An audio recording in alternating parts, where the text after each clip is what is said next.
Welcome back to this life of ours, and welcome back to another In My Kitchen video. If you are new here, I am Tricia. I am a homeschooling mom to 3 and a military wife. We are stationed in North Carolina.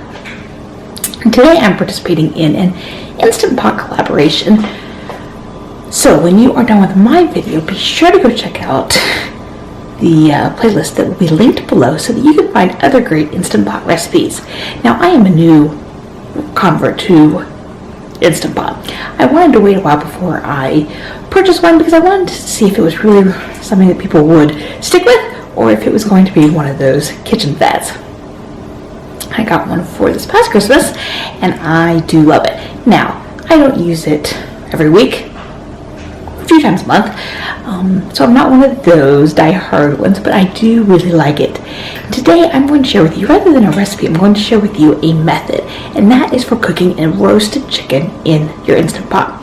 Less than an hour, including your warm-up time and your cooking time and the release time. I hate Instant Pot recipes that don't include that information because I'm new enough to Instant Pot world that I forget to add that in. So I am including that in this one. So you can use any basic roasted chicken recipe. That's what I love about this. It's a method, so you can take a family favorite and just convert it into this. Quite simple. So let's get started. The first step is I'm going to saute my chicken using my Instant Pot. You can skip this step. Some days I make it or do it, sometimes I don't. But for this video, I thought I would show you. Okay, so I have my oil in there. It is quite warm. I'm going to take my chicken. This has been seasoned with a Kansas City barbecue rub, both in the skin and underneath. I made this in a recent freezer cooking video, so I will link that video as well. And then inside I have a couple pieces of orange and some onion. I'm going to put this, I'm going to start it right side down.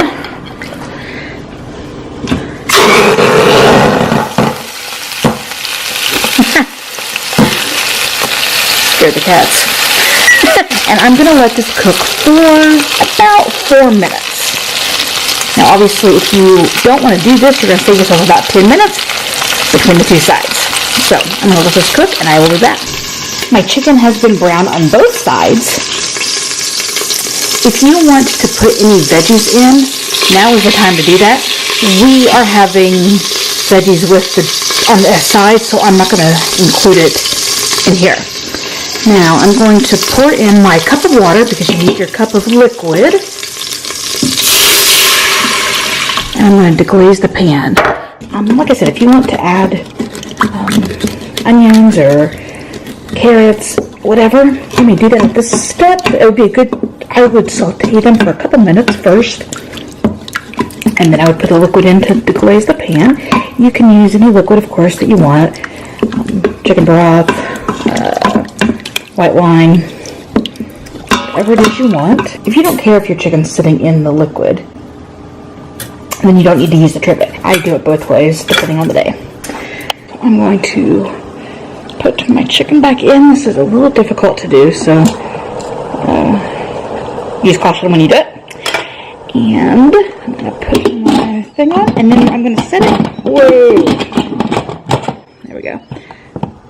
Don't make my mistake. Make sure that it's set on sealing and not on venting. More than once I've done that. So I'm going to set it now. Let's see, on manual for 25 minutes. And I find that is plenty no matter for any average size chicken that you're going to get from the warehouse club or the grocery store. If you have an especially large one, you may need to increase the time a little bit. 25 minutes is on. I started heating this up about 10 minutes ago, so I'll let you know exactly how long it takes to for this part to actually, for the countdown to actually start. I love the satisfying sound when that pops up. It has been 7 minutes since I started, so an estimate of 10 minutes to come up to pressure would be a good amount. I was upstairs when it dropped, but it's 11 minutes and the pin is down. So It was less than that for the pressure to come down.